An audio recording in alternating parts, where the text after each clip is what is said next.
except for the catering. Catering's on the host, right? Host to the house. It was a haircut party earlier, so I think. Haircut party? Yeah. It was a haircut party. It And was a color. haircut. Doesn't my Did hair you look color good? too? Honey, doesn't my hair look good? Yeah, that's it. Looks great. The hotel Oh, I like that hue. I don't think you say that about hair. Yeah. I don't say, hey, the hue of your hair is beautiful, honey. Such an improvement on the hue. Dude, it totally has a hue though. I get it. Look at it. I don't think hue's the term. What would the term be? Like a glow? Like a luster? Nah, I think luster Like is the better shine? than hue. I think hue is actually the perfect term. I think Mercedes did a lovely job this time. Yeah, no, I don't She think always they. does a lovely job, but this is one some of her best. Oh yeah. Yeah, I don't think like on the hair commercials they're like, if you want beautifully hue like this. I don't think that's the Dude, word. I don't. Luster, I could see that. I'm not qualified to criticize anybody's hair. No. To be honest with you. Okay. That's true. All right, we're bullshitting. All right, well, I'm just here. Roll the show. Get tired. All right, action. Welcome to this week's episode of the show. This is episode 34, or like we would say in Swedish, episode 34. 34. I'm Fred Thompson, and I'm this week's guest co-host of the show. As always, we have Gunny You've done your homework. Matheson here, Roll the show. Wow. Joe Schmidt. And this week we have a guy on the hot seat. We can't call him being a guest on his own show or a guest in his own house. So he's on the hot seat. Tom Mccutcheon. Welcome, Tom. Just feel a little hot, and this It's hot. It's going to be hot. was not my idea. So Just so you know, she's I was going to put a list of your accomplishments right here. Down here. it'd be a short list. Tom's list of accomplishments is good. He's just very, very close to closing in a $2 million rider. I think we're just, by the end of the year, we'll have it. Also, Tom's major victories included, I think, 3 gold medals at the World Equestrian Games, which 2010 with the individual gold capping it off with Gunner Special Night was a very cool deal. He's won the NWC Open Championship. He was, I believe, a runner-up at the Derby and multiple NRH Open finalists. Too many to count, probably. Well, let's not pass up something. He's the only guy to ever beat Wimpy's little step. I mean, you beat him that one time he got beat. Tom Mccutcheon beat him. Little gay star Peppy. Nice. Yeah. See, you're welcome. I contribute from time to time. Excellent, excellent. I'm very excited to be here. I think there's several parts to Tom. Obviously, him and his wife Mandy has been the very successful horse business with the training and showing part. Own a lot of horses themselves, which I'm very excited to hear about their business end of it.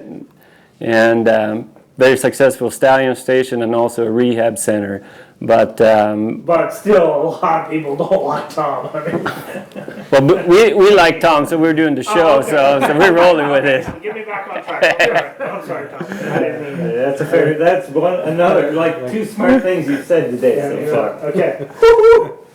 I'm anxious to hear. There's 2 parts to Tom, I believe: the horse competition and the showing part. But also, he's a very astute businessman, I do believe.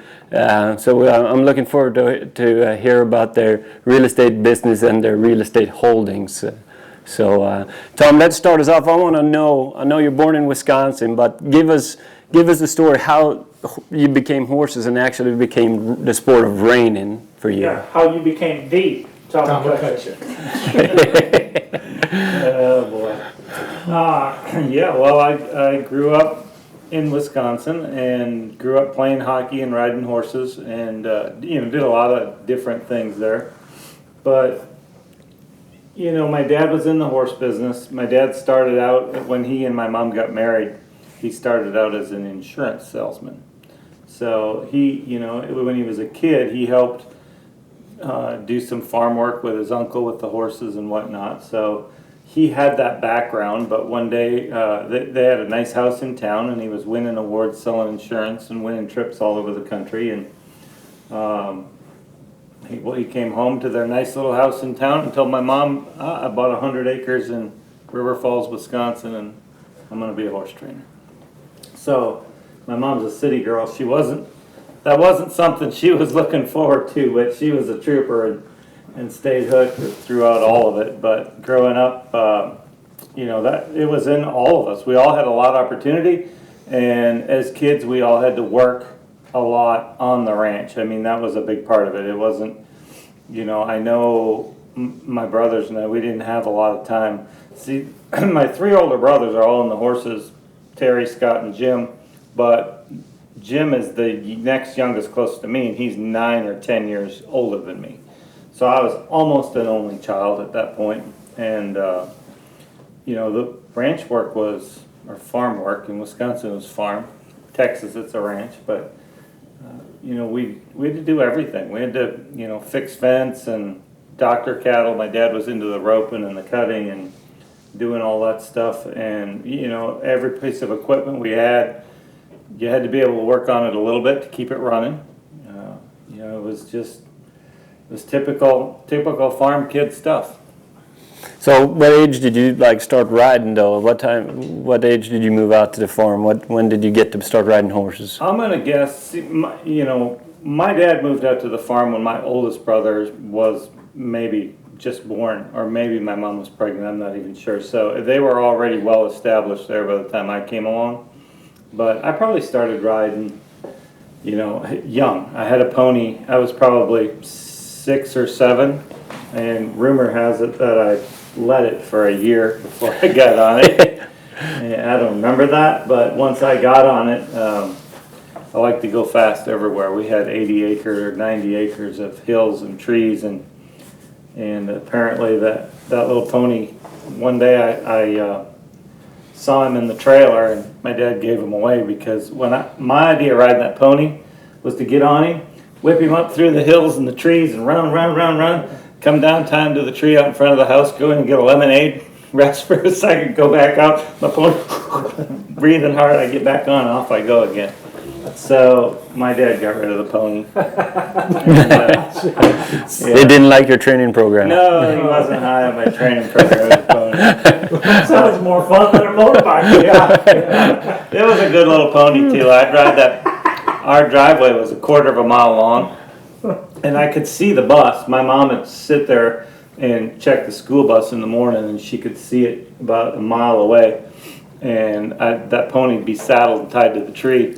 I'd get on that pony and ride him down to the school bus, just turn him around, slap him on the butt, and he'd run right back up to the barn. My dad would unsaddle him. It was so there was a lot of access to the horses when we were younger, and we'd go to school and come home from school. Our rule, we'd come home from school and you had 20 minutes to have a bowl of cereal, change your clothes, whatever you're going to do, and then you had to be in the barn. And my dad rode a lot of cutters too, so when I came along, I was the only son left that was there, so I had to, he'd save his cutters, he'd ride his reiners, do everything else during the day, and then save his cutters for when I was home from school, so I could go turn back for the rest of the day. So did you show some cutters too growing up, or? I did. I showed less cutters. But I showed some cutters, showed some reiners. We showed everything growing up. My dad would drop me off at the little open show there. He'd drive the truck and trailer up there and just leave it parked there. I'd have usually one horse, and we'd start out with the showmanship at altar and show in every class all day. You had practiced that for a year with the pony, the showmanship at all today, right? So you're ready to roll. You had your groundwork down. Yeah. So we did all of that, and I know my first time I got to go show a reiner was when I could do everything myself. I had to be able to take care of them, get them there, get them saddled, get them trained. And I was probably a little bit older than I should have been probably for all those things, but I was probably 16, maybe 15, 16, the first time I showed a reiner in a real class, in a reining class. That's That is mind blowing. That is absolutely mind blowing. That you knew how to saddle a horse at one point in time in your life. Wow. You've done that? I'm gonna share the video with you that he was getting up real early and riding at 6 before the million. Oh, right, And yeah. my girls, they sent me the video of a leg that was wrapped in a polo wrap, and I was about to send back. Who the hell Who did that? fired them? And they sent me, Tom wrapped his own horse today. Nice. That's easy. I did this once. Well, when he was 60, he probably didn't wrap a lot of legs, but you know. Yeah, we didn't. We had the old Velcro. You just put them on. Yeah. Swim boots, you know, Perfect. swim boots. Perfect. Yeah, nice. Perfect. So you're 16, showing your first trainer. Is that when, like, your first job, was it with Jim Dudley? You went to work as a trainer, like your first professional horse job? Well, yeah. So there's a story leading up to that. I had a group of friends that I ran around with in high school, and then the first year out of high school, and we did a lot of stupid stuff. And What were their names?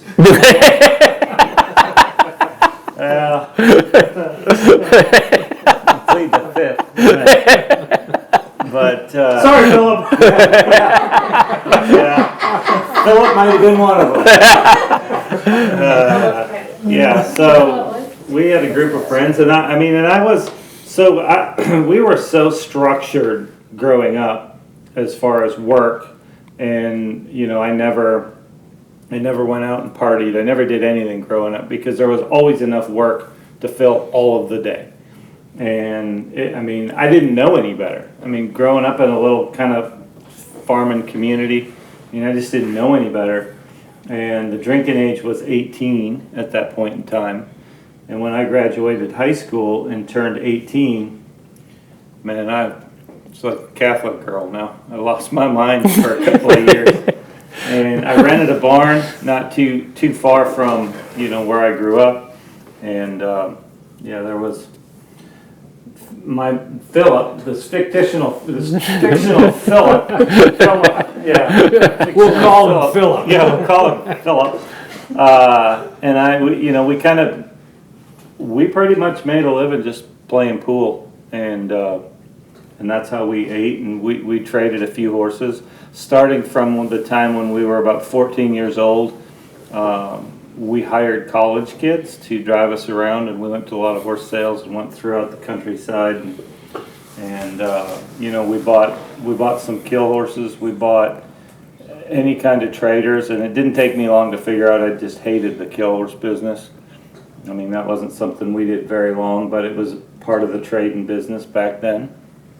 And like I said, we didn't do that very long because it wasn't something either one of us were very interested in, but we did enjoy doing the traders and stuff like that. And I can remember 14 years old, we had a line of credit at the bank. Obviously, my dad signed for it, but hiring kids to drive us around. So we did all of that, and then once that I had those couple of years of maybe not working as hard as I should have, I can remember vividly driving home from a family outing, a reunion with my cousins and whatnot.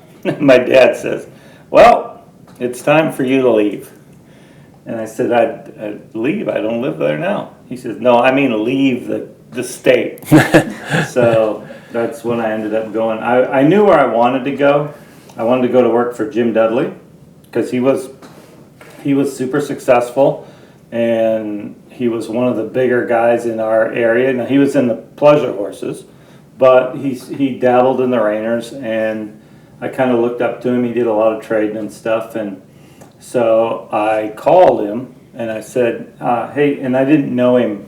Now, to me, his name is Dud, but then it was, I didn't know him that good. So I called him and I said, "Hey, Jim, I'm looking for some work, and I'm sending out some resumes." I said, "Can I use you as a reference on a resume?" And I wasn't sending out resumes. I didn't know anything about how to do a resume, but I just kind of baiting Jim. And he says, yeah, sure, that's fine. So, okay, we hung up. And it was almost like I was just sat by the phone. In about 5 minutes, ring, and it was Jim. So what are you looking for? He says. So I ended up going to Latimer, Iowa, and working for Jim. But yeah, there was a lot of stuff that led up to that. And of course, played a lot of hockey growing up, as you know. Yeah, we kind of have that on my list here. You know, we were undefeated in Denton County for the longest. You know, we had a hockey team, rollerblade team, and I think Tom, he pretty much was the captain and got this put together. I don't remember the guy that built the arena behind Allsup's gas station over there. Yeah, I don't and started the rollerblade league, and Tom put it together, and we were undefeated for a couple of years. We were Denton County pretty much. We were the shit in North Texas, yes, Southern Oklahoma. Yeah. We did one stint, one tournament in Ada, Ada, Oklahoma, for a weekend. We stayed over. Of course, we traveled to the game site the night before. You know, stayed at a nice hotel and just prepared right. You know, We're badass on your rollerblades. Yeah, big time. We Super 8'd it the night before. Nice. How do you prepare the night before? You know, rest and hydration. And A little bit of rum. Breakfast. Yeah, that was a long day. That you know, we were used to playing one game. You know, I think we played 3 or 4. That one Sunday. But I think we were victorious there too, right? Yeah. I don't remember anybody beating us. No, that was almost impossible. Yeah. Yeah, we have actually, you guys probably see it right now, we have a very cool team photo of us when we're getting playoff ready. Like, you know, the major National Hockey League teams, they grow playoff beard. If you make the playoffs, you don't shave until you win, basically. That's the goal, right? So what did you guys do? Yeah, well, we didn't shave. We won, and but you'll see Tom here. He kind of had the Amish blonde look going on. Maybe we can zoom in on that because that's a cool picture. But anyways, back to the timeline here. You worked for Jim. I'm interested. Like, you stayed for Jim, but then Italy comes in. I know you spent a lot of time in Italy. When did you go there, and how did that come about, and that timeline? Well, So how long did you work for Jim? yeah, I worked for Jim for probably a year and a half, and fortunately, Jim wasn't independently wealthy because he was a great guy to work for. I mean, and I got such a kick out of him because he was a horse trader through and through, and I learned a lot about that part of the business.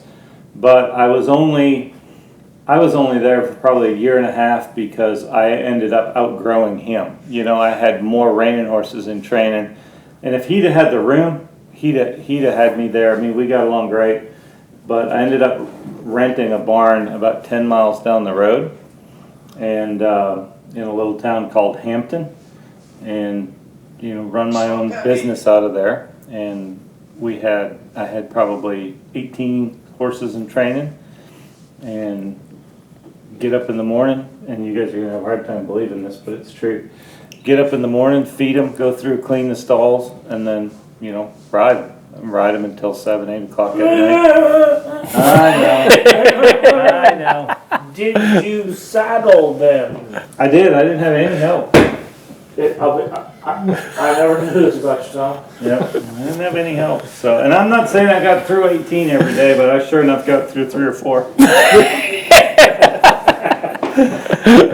The best ones. I made sure I rode the best ones first every day. But I don't know. I mean, we got through them pretty good, and we had a little bitty indoor arena. How it is up there, it's probably 60 by 120, so it didn't take you long to ride them. But it was that whole thing was a really good experience. And then my brother Scott moved to Texas, moved to Gainesville, so I followed suit. I mean, it seemed like the place to be. I was missing my family because I wasn't that far away. In Iowa, I was 3 or 4 hours away, but it was still didn't get to see him as much, and so it worked out good. I went down and rented stalls from Scott, and I can remember it like it was yesterday. I was living with Mike Davis. We rented an apartment in town, and I did not. My brother Jimmy was already in Italy working, and I knew I was going to get a phone call from Italy. Lucio Federini was going to call me, and I was like, yeah, that's fine. I got no interest in going to Italy. I mean, things were going okay. I had a lot of friends in Texas, and things were going okay. I mean, I was broke, but everybody was at that age. So he called, and I'd just come off of working for Dudley, where I was making $500 a month. So that's not. It was fine back then, but it's not all the money in the world. And Lucio we're talking, and he says, "How much?" He says, I need you for 5 months. $25,000. $5,000 a month. He goes, "Hold on a second." "Okay, we'll do it." I'm like, shit, now I gotta go to Italy. And I did not want to go. I mean, it was from that phone call to the time I got on that plane. My brother Scotty, you ever see him? Ask him about that. He and Kathy took me down to the airport, and that was when you could still go through security if you didn't have a ticket. And they were sitting with me when I had to go get on that plane. Man, it was tough. I did not want to go. This is your first trip overseas out of the country. Oh yeah, I did not want to go. And at the end of the day, it turned out it was the best thing I ever did. I mean, it was absolutely the best thing I ever did. Everybody I worked for in Italy was very good businessmen, and all handled their business in different ways. But I learned a lot. Nobody had a big indoor arena that I worked for, so on rainy days, I would, I just asked them if I could ride around with them and just kind of hang out and figure out how they ran their businesses. So it was fun for me, and met some great friends over there. Dale Harvey ended up being in my wedding, and I wouldn't have known Dale without that. Got to be very good friends with the Latimer boys, and that's depending on the day, that's good or bad. So love the Latimer boys, and it was overall, it was a really good experience because you get off the plane and you are on your own. I mean, I was the head guy, and I didn't have anybody to bounce anything off of. I mean, I was just there, and I had to make my own decisions. I had to make my own horse training decisions. I had to make my own, what are we going to feed them? How are we going to doctor them? How are we going to? I mean, I had to grow up fast, and I wasn't, it wasn't easy, but it was very good for me. So how long were you in Italy total, like time-wise? Yeah, I was in Italy for, I think, 4 years for 3 different guys, and I kind of just, I went to the highest bidder every year. Didn't take about a year. People are sick of me, so. And I just move on. And yet, Mandy has lasted how many years now? Yeah, but I think she was sick of me in a year. Oh, yeah. It happens quick. Yeah. Exactly. Natural. So 4 years, and then you came back stateside again. Yeah, so I came back to the States, and I was originally was going to have a partner in a place. I bought a place here. The Italians that I worked for were going to be partners with me on that place. And, little mix up over there with the law.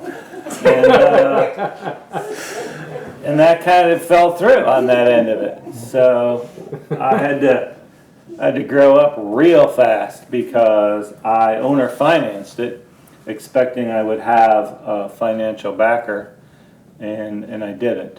And so I had to figure some stuff out real quick. And, I've always been extremely fortunate, blessed, things have fallen into place for me. And I had Little Rough Peppy at that time, and I went out and syndicated him. I sold 10 shares of him and was able to, because at that time, the people that I own or finance the place from they were ready to foreclose. They were ready to be done. I was 2 or 3 months behind the date so I could always make the payments, but then when it was time for the owner finance to be over and me to get my own financing, I didn't have it.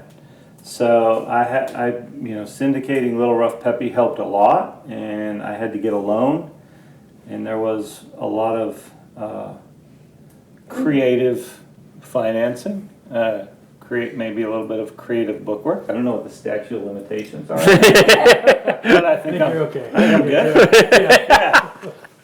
Yeah. Creative bookwork. Well, if you got Get a loan. the loan and Yeah. paid it back, it's all good. It's all good. Yeah, Right? yeah, and I remember when I was sitting at the bank getting ready to sign the final paperwork. I remember with the mortgage broker, I said, "How much trouble can I get in for this?" And he said, "Well, are you going to pay your payments?" And I said, "Well, that's my intention." He said, "Well, then you're good." Okay. So yeah, I mean, that's the one thing about the horse business, and I'm not going to obviously name any names of the people that helped me back then, but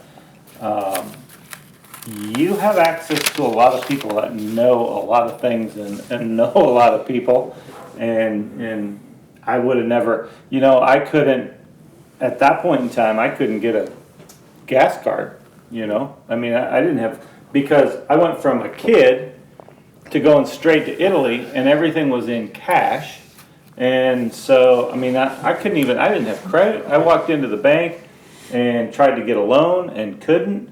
And I remember Doug Lilly used to come play basketball with us a little bit, and Doug picked me up at my house, and we're driving to play basketball one night, and he says, "Man, I can tell what's wrong. Something's wrong with you." I said, "Shit, I can't even get a gas card." I said, "I'm trying to get a loan to buy some horses and do some stuff, and I can't do anything."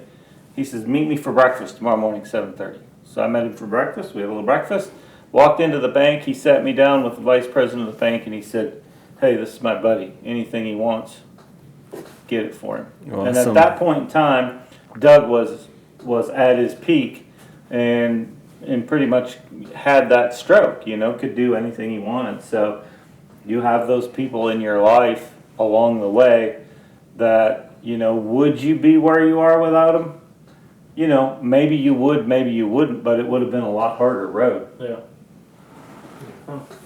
Yeah, it helps. It helps to have a lot of people help you along the way. Yeah, and Doug was one of those people. You look through there, and Jim Dudley and Doug Lilly, and there's too many people to name, but a lot of people. And I think the most important thing through all of that, I think the most important thing is my dad's beating it into us when we were kids. There's never an excuse ever for anything. If something bad happens, figure it out. It's on you. Whether somebody does it to you, well, it's your fault for letting it happen. And that's one thing. You guys have known me forever.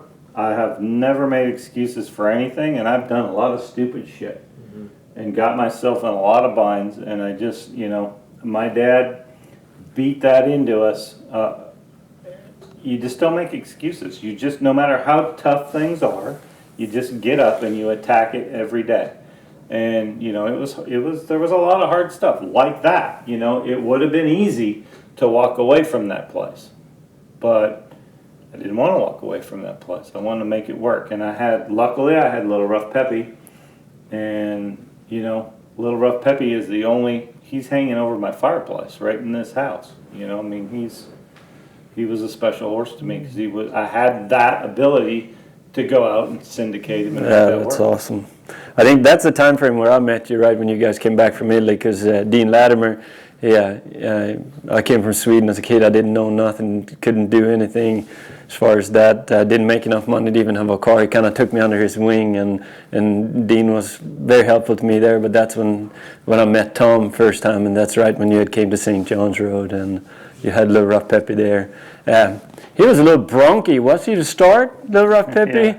There were some stories when you tried to break him, and you might have ended up on the outside of the round pen somehow. Oh yeah, Little Rough Peppy was a bronc, man. He was double bred. He was a little Peppy out of a Mr. Sam Peppy mare, and I bought him from Gary Putman, and I bought a lot of really good horses from Gary, and I went up and looked at him, and he was beautiful and could do all the stuff, and Gary said he can be a little bronky. And if Gary tells you they can be a little bronky, he's going to be a lot of bronky. Because Gary, he grew up, he's seen a lot of bronky horses, so they got to be, if he says they're a little bronky, they're in the upper echelon of bronky.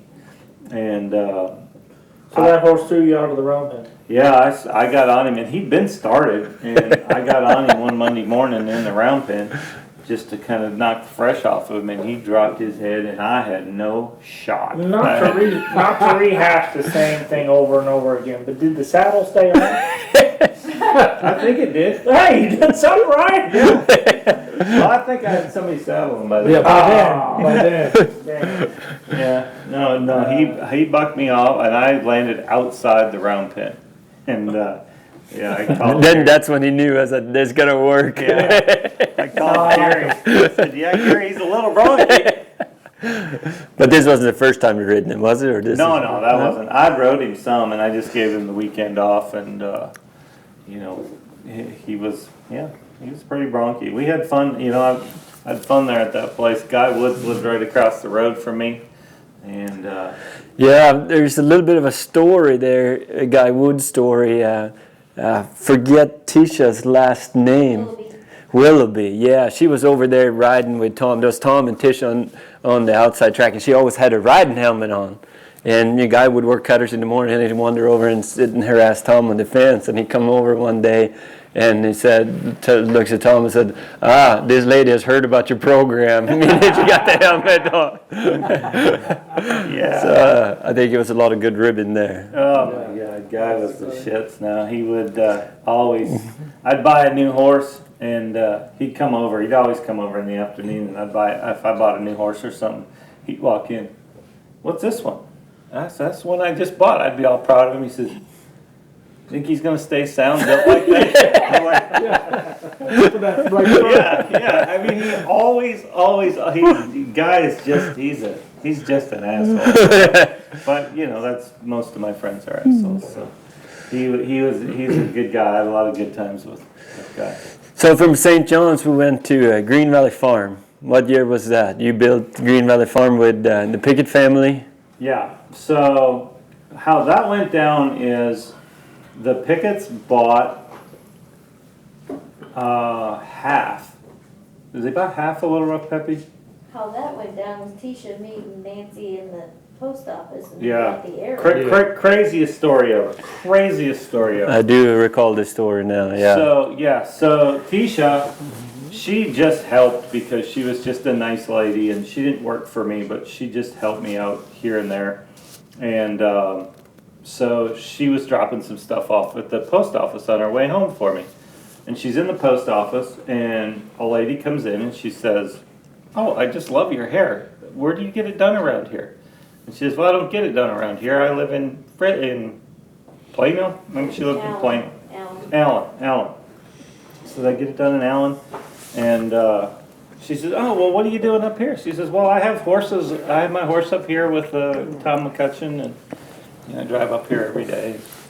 "Oh, well, I have some horses. You think you could help me?" And she's, "Yeah." So she set the whole deal up, and they called me and said, "Can you come over?" So they come over. Did you had your Nokia phone? Probably. Yeah, probably. When Dean and Tom came from Italy, they were the first with the cell phones. I mean, to me, they came with the money full, like the pockets full of cash. Like they just come back from Italy, the stores, they made a lot of money. They had the first cell phones, a Nokia. I mean, it was this big. And then they'd always take it out of their jacket, pull the antenna up, dial, and they'd be on their cell phones. I mean, nobody else had cell phones, but Tom and Dean had cell phones. Trailblazers. Yeah, trailblazers. So they called you on your Nokia. Yeah. So it might have been the house phone. Yeah, all right. But at any rate, they come driving up the driveway in a little old Chevy truck, single cab, steel stock trailer. Come up, and there's two Mexican guys, one driving, one on the passenger side, and this little lady right in the middle of them. And she gets out, and it's Nancy Pickett, which at that point in time I have no idea who Nancy Pickett is.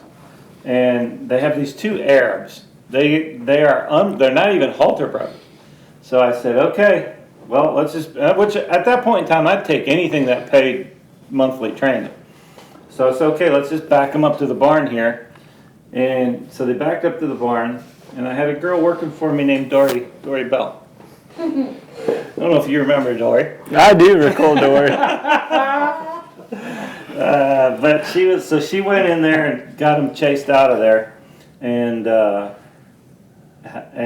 rode him we didn't. We had him in the barn for about 3 days, and I said, I think you guys just need to get rid of these horses, and I think we can do better. So I went and met with them, and I set up a meeting at their house, went and met with them, and they, at that meeting, bought half a Little Rough Peppy. And Ed was very successful in the insurance business. And he owned a ton of land. In fact, where my barn is now, the whole thing sits on some of his old land. So Mandy and I were looking at a place. We were looking to get something bigger than where we were at there on St. John Road. So we went to Thackerville and looked at a beautiful piece of land. And it happens to be the piece of land where Terry Bradshaw ended up buying and building his big fancy place. But we loved it. I mean, it was beautiful rolling hills and trees. And we probably couldn't have bought it anyway because that's a little rural for my wife. I don't know how well everybody knows my wife, but that's a little rural for my wife. And so I was talking to Ed, and he says, well, my kids are, they're showing in the non-pro stuff, and they're just starting to drive, and I don't want them to have to drive up there. You just tell me what you need, and I'll build it. So that's how Green Valley got built. Which is now Cardinal.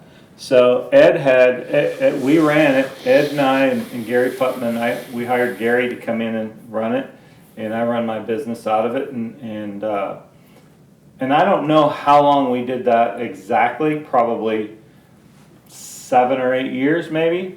And then Ed passed. Yep. He had a heart attack, and Ed was another guy that I learned a lot from. Probably one of the very smartest guys that I ever sat down and talked to. Really enjoyed visiting with Ed. And so he passed, and then Wallace came in and bought the place. Mandy and I ran it for a year in the interim while they were trying to sell it. We ran our business and ran everything. And then Wallace came in and bought it. And Wallace, I think he probably had it for 4 or 5 years maybe. My timeline is a little screwed up, but probably in that range. And then, Wallace decided to move back to Utah, so John Marcos came in and bought it, and that's the whole story of Cardinal Ranch. That's cool. So, We left a couple years before. So we outgrew what Wallace was doing there. Yep. My business continued to grow, and when Wallace bought it, he says one of the contingencies to me buying it is, we want you guys to stay. And I don't know if you guys are seeing a pattern here, but after about a year or two, You got to move. hey, he says, get a little crowded around here. So, and you know, I mean, no, seriously, Wallace is a good friend of mine. I always got along good with Wallace, and we just outgrew that. So we built our place where we are now, and it was a trick. I mean, we had about 6 months from breaking ground to moving in was our time frame, which, you know, a place that size. I mean, that was an undertaking, and hired Butch Reddish to come in and build it for us, and he just knocked it out. He was amazing, and we got lucky. Another one of my clients at the time was Roxanne Kepsel, and Roxanne ended up partnering with me on it. So that's, you know, again, Roxanne's another one of those people that you run into along the way that, you know, helped us end up where we are. So, you know, his place got probably delayed a little bit by building it, but I have a little insight on that too, because I worked for him at the time when they first broke ground on it, and I went out to that property to clear that fence line and to measure the fence line so he would know how much fence for Butch to order. And we go out there and we bring the Bobcat. I got a Bobcat, a chainsaw, and a chain. And he says, "Oh, this'll take about a day, huh?" Yeah. I'm 20 years old. I don't know how long it's gonna take, for sure. Yeah. Well, 4 days later, and having a Bobcat stuck to the cab in mud and a $100,000 tractor stuck to the cab in the mud, I still didn't have it done yet.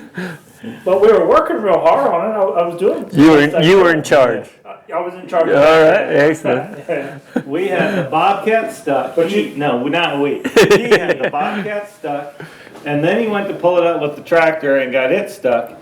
And then I hooked the Hummer up to it and got it stuck, which I don't know what the hell I did. Yeah, I was just gonna say. Got it stuck, and then we had to go get another farmer's tractor that it was on dry. By the time you got that line of vehicles, the last tractor was on dry ground. Yeah. So, But Fred, you go out there and look at that fence line now, baby. It's good. It looks good, for sure. So, what year was this when you built the place? so probably 14 years ago. So I would say 2007. So Rox has made it several more years than. Oh yeah, but Yeah. she's been sick of me too for a while. Yeah. You find a way to rebound. Oh yeah. Yeah, probably It was around 7. 07. Yeah. Is that when so. you came? No, I came in 8, but Sebastian was around 7. And you guys were kind of back and forth between the two places, between Green Valley and the new place. Yeah. Poor Sebastian was working there when it was half built. Yeah, like no fence or anything, and just the cover. Yeah, talk about Sebastian. We'll touch on this Tom's management style and teaching habits.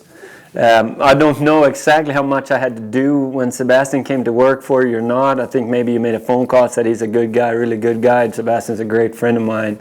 And I think by Tulsa Futurity, he had worked there for maybe 2, 3, maybe 4 months. I don't know. So we meet up at the show, and Sebastian, I asked Sebastian, how's everything going there? I said, good. But I just got my butt chewed like I've never had my butt chewed before in my entire life. I don't really know what to think. I said, whoa, shit, what went on? Mandy chewed his butt off. I said, what went on? Well, Tom tried to come and I can say this now, Sebastian's a great hand, and he just knocked it out last year's Futurity.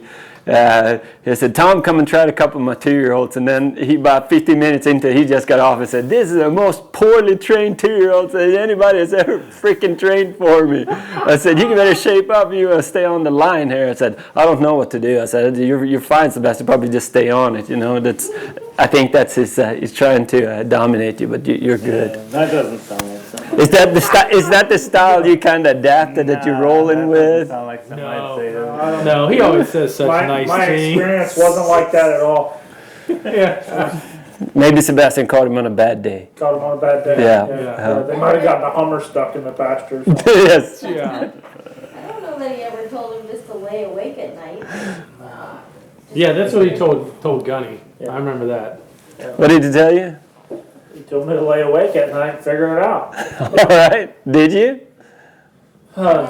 Shortly thereafter, yeah. That's good. Yeah. That's good. Yeah, there might have been I threw the bridle reins at him, and It was good that he needed it. It depended on the day. It depended on the I day. think one time he offered Joe to package him up some Feel and give it to him for Christmas. Yeah. I told Joe to do something, and he says, "How am I supposed to do that?" I said, "I don't know. You want me to get some Feel and put it in a package and give it to you for Christmas?" Yeah. Well, and I had heard the gunny thing, because first you said you need to lie awake at night, and I'm like, I already heard that. I've tried that. It doesn't work. I heard that years ago. You told that to gunny. It doesn't work. Give me something else. Oh yeah. Oh yeah. Well, you guys all got it figured out somehow because you're all successful now. That's awesome. That's awesome. I remember when he was stopping Silver and Hickory for me. He stopped him for a good 4 or 5 months. I got to do all the other stuff, but he stopped him. And I remember him handing me back the rein and me going, oh, we're good. Or, yeah. I've mellowed a lot. I would grab that rein very tentatively. I didn't snatch it. You're happy to have it. Yeah. Yeah, good time. I think Joe was the only one I've ever seen argue back. Yeah. What were you thinking, Joe? Well, because it was that same thing. I'm like, I've already heard all the other, I've already heard all the other stuff, and it hasn't worked. And But then he came up with something new. You're like, yeah, I hadn't heard that though. You were probably older and more established than I was for sure. But I think you were on the softening, because Sebastian and I, we were working hard. It wasn't like we were screwing off. And I think that's what I said. I'm like, it's not like we're all screwing off. We're trying. That's where I think that was the deal, because you guys are the reason you needed cameras in the barn, right? You and Ben. That was where I went wrong. Yeah. Right? Wasn't the security cameras because of Gunny? Yeah, no, I don't know. Couldn't Or I him, didn't I need mean? security cameras at the time because the horseshoer would always call me and tell me. Gunny's sitting and comes up with his Feet on the desk. That horseshoer was the biggest piece of shit human being ever. You cannot trust one thing he said. He was a sorry human being. In my defense, I did tell the horseshoer to screw off. I don't give a shit what Gunny's doing. I did defend him. That's good. So cool. Tell us about your business today. You guys have about 300 horses out there. A lot. Yeah. Training. How many do you have in training? A lot. Yeah, we keep about probably around 90 in training, and there's about 300 horses on the ranch. Last year we bred 515 mares, I think, 525 mares, I guess it was. And yeah, I mean it is big, and it is a monstrous headache. But you know, I mean, Mandy and I have talked about it. If we sold that whole thing and built a 10-stall barn, and next year we'd add 10 stalls, and then we'd add 10 stalls. I mean, we're just wired that way. Both of us are, and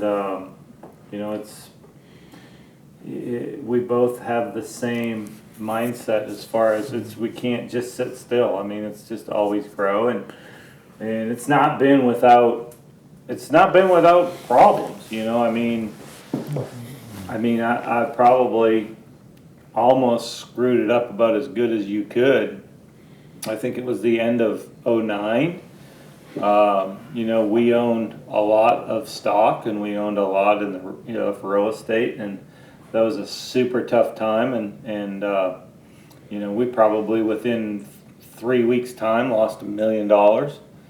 And I'll never forget. I told Mandy, I said, well, we're going to have to probably put the house on the market. And, I don't know.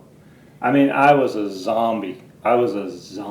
Because I would walk around and I would walk into the house and sit down, and they'd be watching a movie. Mandy and the kids would be watching a movie. And I'd be staring at the TV, but I couldn't tell you even what was playing. I thought we were losing everything. And So at that time, you just invested heavy in the real estate end of it all? yeah, well, real estate and the stock market, and both of those things crashed. And, of course, you could normally, if you were a smart investor, you could wait for it to come back. But I was a gambler, and, still am a little bit of a gambler. It's, kind of how I'm wired. But had a lot of options and things like that. And when the market crashes, you just lose it. Had stuff bought on margin, and you just lose it. And we got margin calls, and we lost, probably right at $1 million. Wow. And I told Mandy at that point in time, we're gonna have to put the place on the market, and we're probably gonna have to move in somewhere at the ranch, move into the, maybe the apartments where the boys live. And she never batted an eye. She said, "Oh, that's what we'll do. We'll make it back. We'll go over there and do that and make it back." And that was big. I mean, that's when you know that your partner's on your side. She never said, "Well, what in the hell?" She knew I already said that every minute of every day.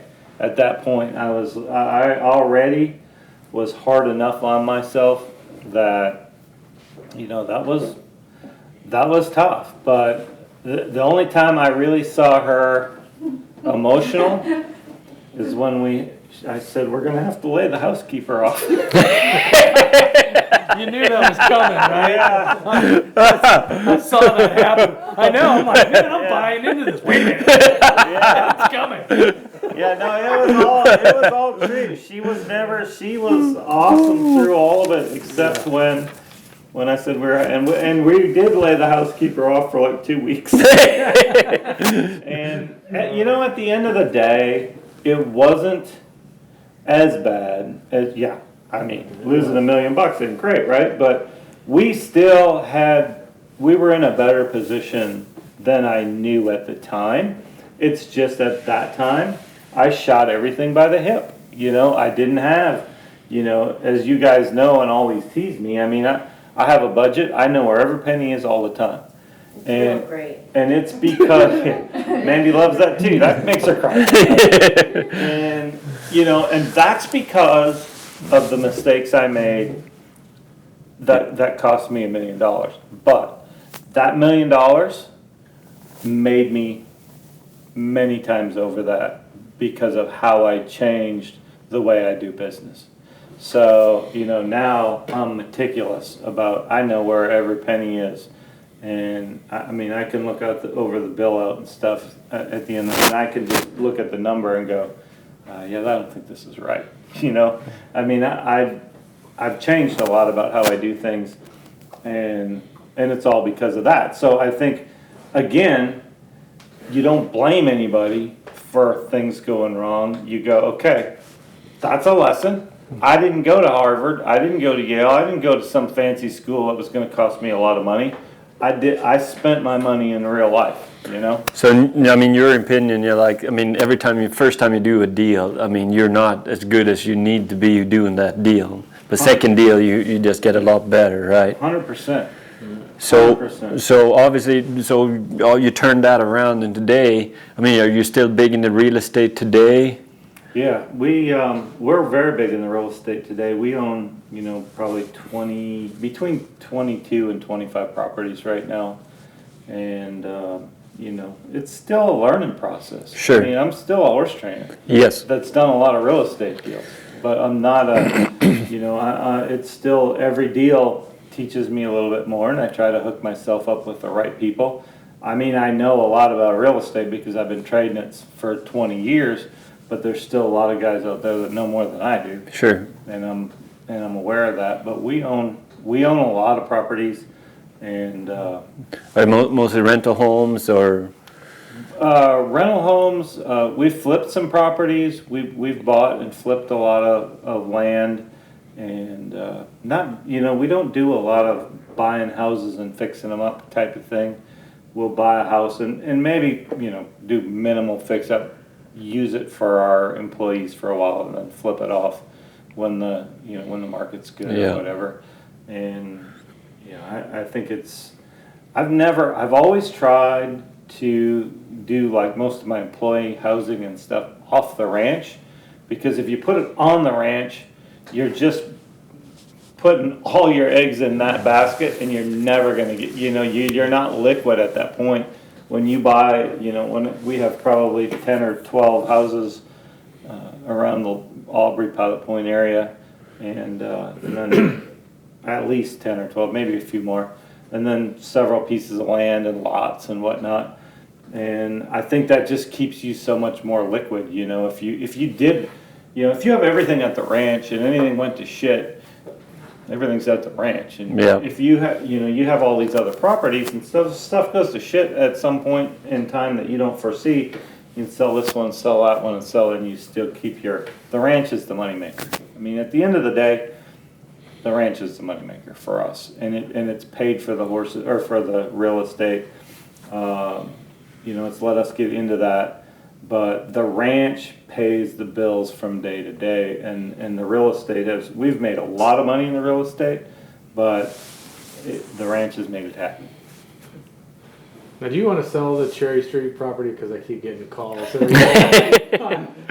Why do you always get called? How did that ever happen? You get all the solicitors call you asking for me. Yeah, Well, I'm you not know, sure. they used to rent it from us when Mandy lived in it, Yeah. and somehow they No. got No, he That- gets, because they want to, you know, he's informed me a few times, my auto warranty. Yeah, insurance and stuff. I don't know if he can. That's because you go, I've heard, we gotta tell the story. Yeah, I mean, you know, obviously Tom is successful in marriage too, but successfully buying gifts for anniversary and Valentine's Days and so forth, it's been a little slimmer. So maybe it's because when you went and got the Oh, gift that's for right. Tom, Maybe I got you might have registered as Tom, you know, Something like trying to that. keep your undercover good. Yeah, it must be. Yeah. Yeah, I can Yeah, tell I you don't one know. thing. I don't I know. can tell you one thing. Supposedly, Tom sent Joe to get Mandy her Valentine's gift that day, or Joe was going. It was a Joe great was gift. going. It was a great gift. In fairness, Joe was already going. I said, Joe, where are you going? He says, I'll see you later. I said, where are you going? And he wasn't working for me at the time. He's just renting stalls. That's another story. But he's renting stalls, and so he said, I'll see you later. And I said, okay, where are you going? So, well, it's Valentine's Day tomorrow. Shit. Of course I knew that, but, you know, I forgot for a second. So I said, God, when you go get something, get another bag of stuff for Mandy, would you? Sure. So he just comes back and just gives me the bag, and I don't look in it. You know, it's probably wrapped up or whatever. I give it to Mandy the next day, and there's like soap and a loofah excellent and gift. just some stupid shit in there that I would never buy my wife for any occasion. She opens it up right away and she goes, oh, you sent Joe, huh? Yeah, so yeah, I'm not great at Yes, so, but you're learning. Like, I mean, that's what we're talking about. It's a theme here is learning. That's one thing he's not.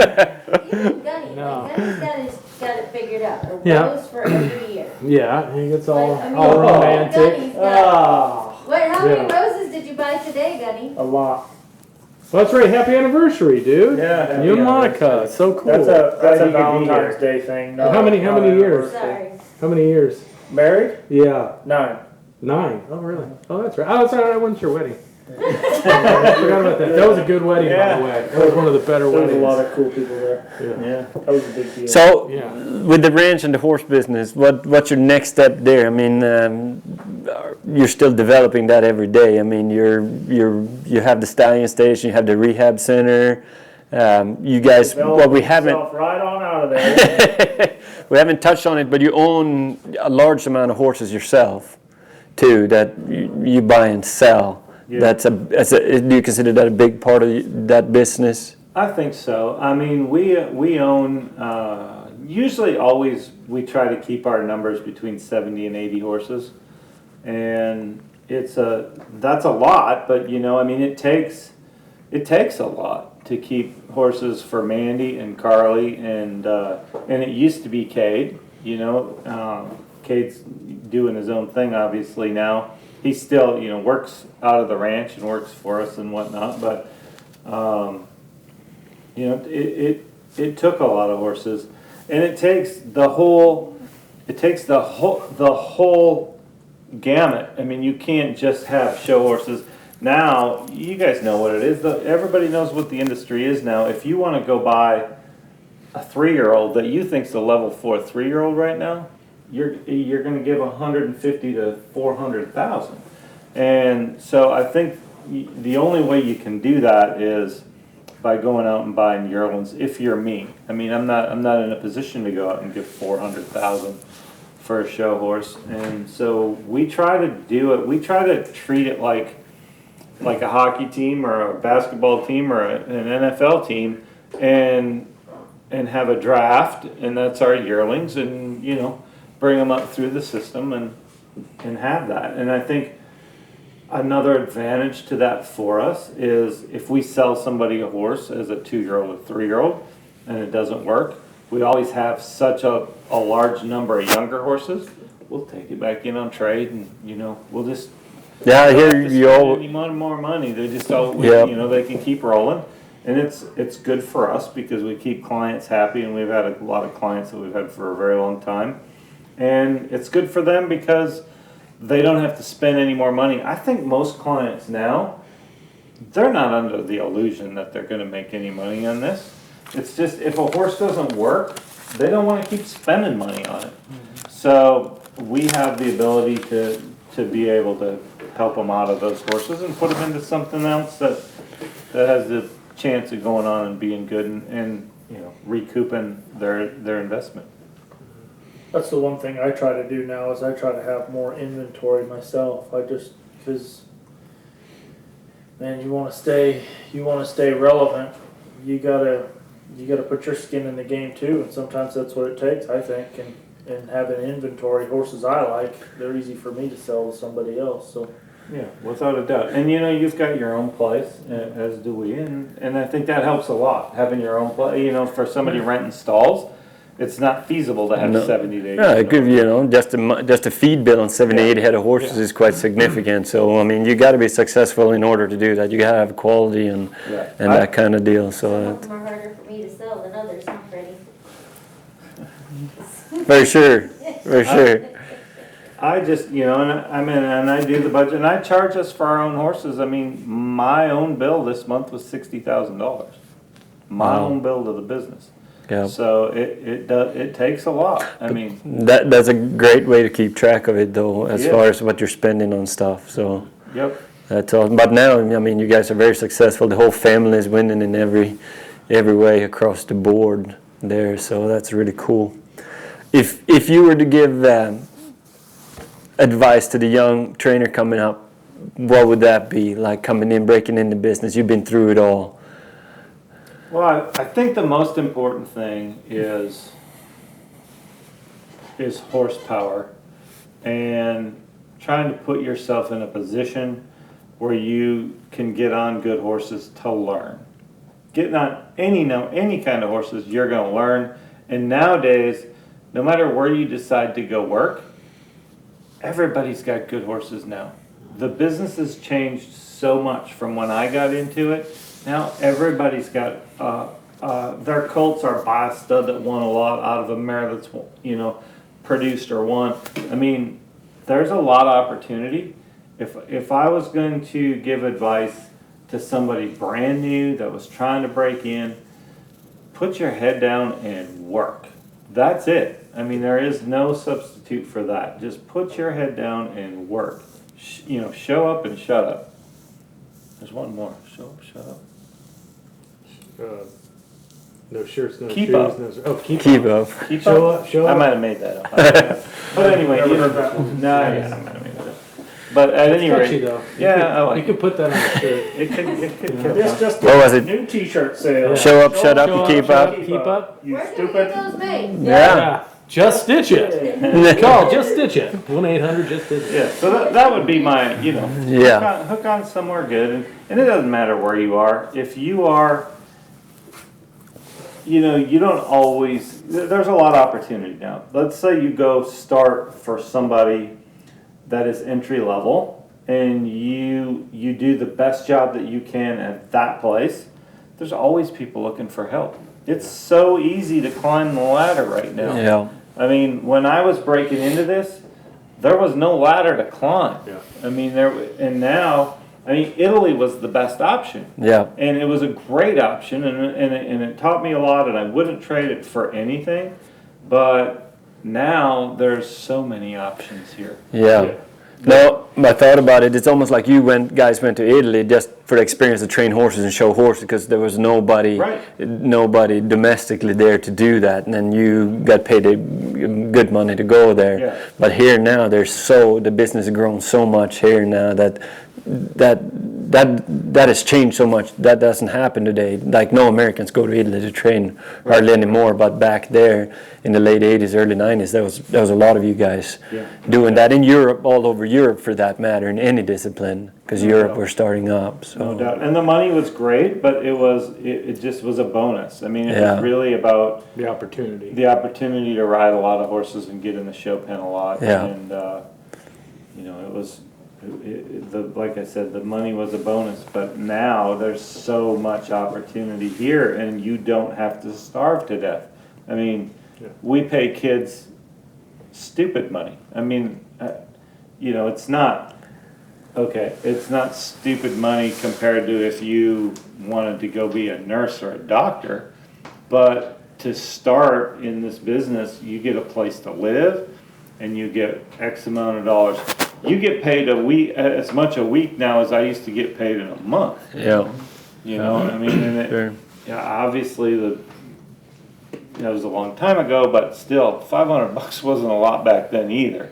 Yeah. I mean, so there's a lot of opportunity, and I think that's the biggest thing, and that's the thing that we, as an industry, I think without a doubt, that is the one thing that slows the growth of our industry is across the board, it's finding good enough help. I mean, it's really hard for everybody to find good enough help. I don't know why. I don't know if we're not raising, I don't know if we're not raising those farm kids that worked for a living anymore. I don't really know what it is, but the great ones are rare. Well, it's a hard job and it's a blow to your ego every day. I mean, it's not.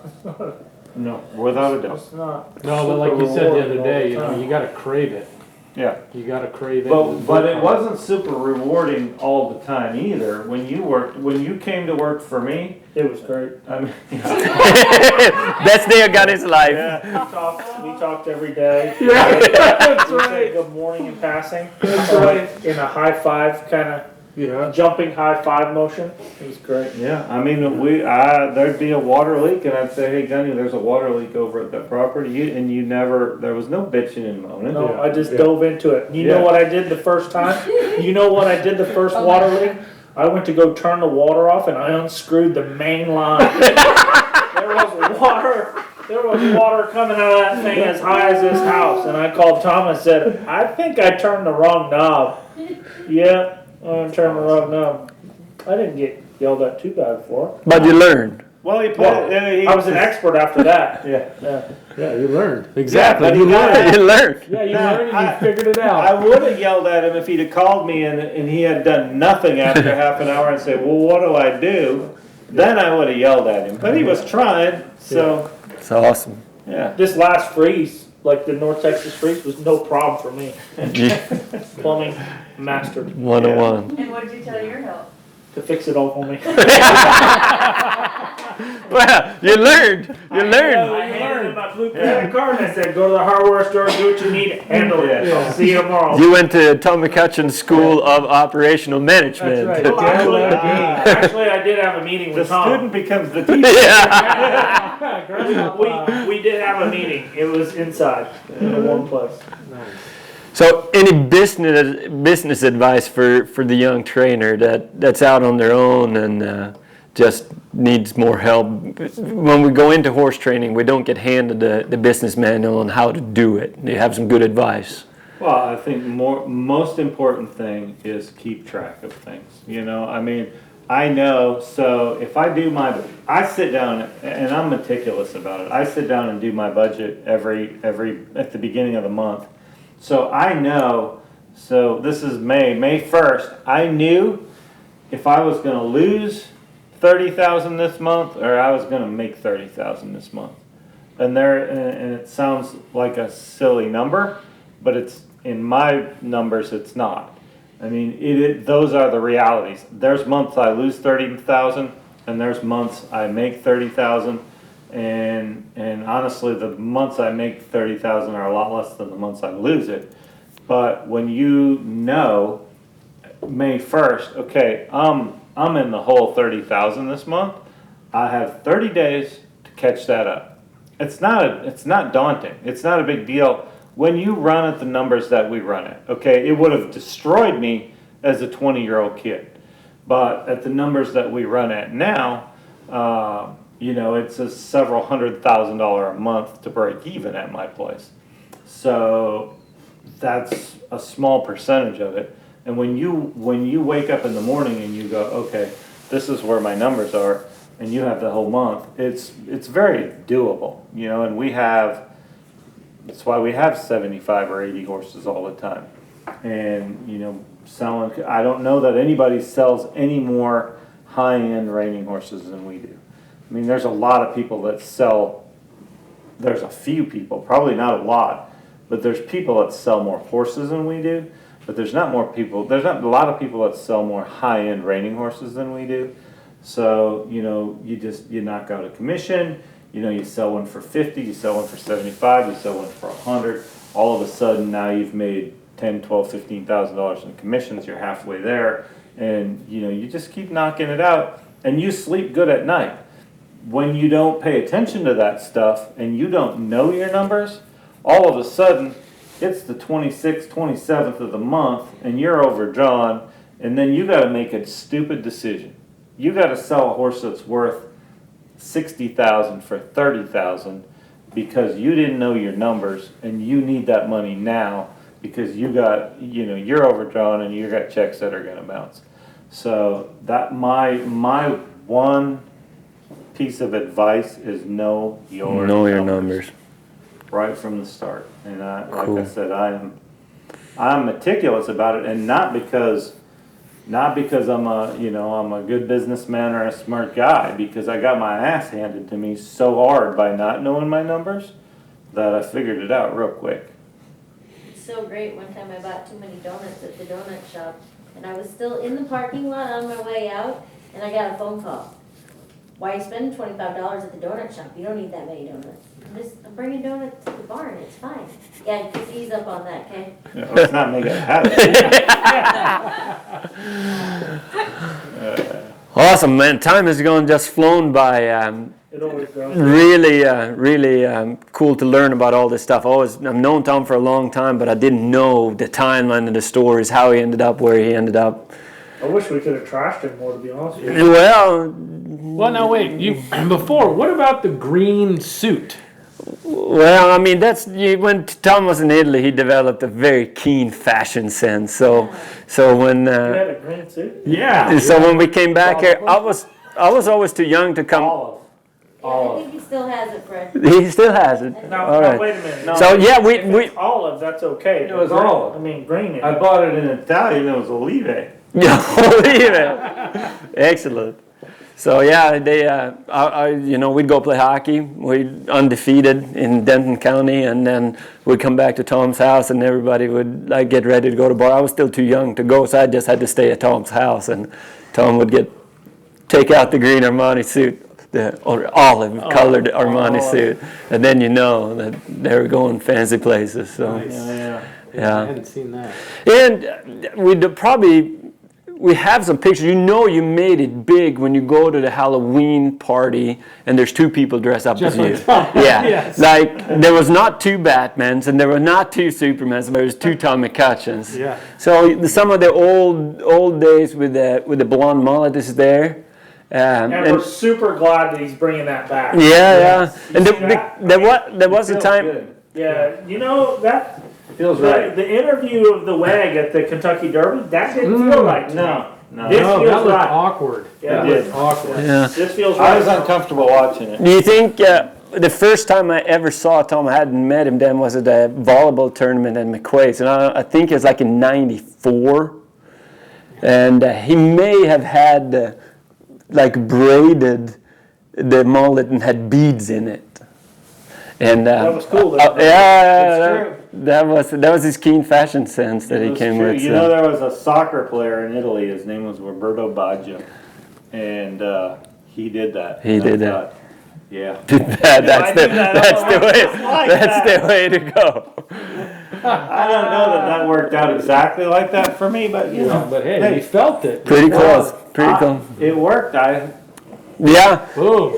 Andy fell for it. Oh yeah. You remind me of that soccer guy. He's hot. I love Italian soccer. Yeah. Oh wait. Yeah, Mandy fell for it. There's, That's some smart. there was actually one question from the masses. I polled the masses a little bit and said, do you something like, do you want to find out about Tom, something that's interesting and stuff like that? And I said, well, the only question we really have is, how did he land Mandy? So that was now we know, was it the beads? Hard game, right? Oh, Tom. Was it a hard game? Plead the fifth. Yeah, plead the fifth. If you do tell this, don't tell a time frame. Yeah, that's right. That's right. I mean, statute of limitations I might did not apply. mind telling this story. Actually, I knew there was a white Mazda coming up and down the driveway at St. John's every now and then. There was a little hush-hush about it. no, that's not how it started. Though. Yeah. It started, I remember it clearly. We were in church one day.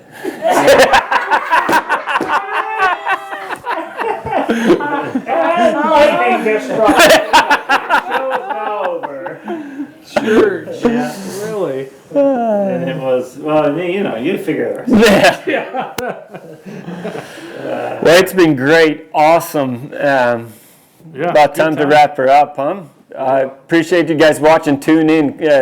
Yell at Grandma in the kitchen, whatever. They got to see this. This will be a great show. Thank you guys so much for having me. Thanks, Tom, for... Yeah, and I want to be clear. This was not my idea. I do not like talking about myself. They ambushed me on this Yeah, one. I had no idea. I came home thinking I was going to get in the hot tub tonight because I stopped too many horses today. My back's sore. And then I see all you assholes here. Yeah, that's right. You're welcome. Yeah. Yes. No, Thanks for being a good sport. Great time. good time. I appreciate it, guys. Thank you. We appreciate it. Does my mic work? Don't forget all the things, tag, like. What you said, call Grandma, get Grandma in here, subscribe, like, hit the button. Carly likes raining better.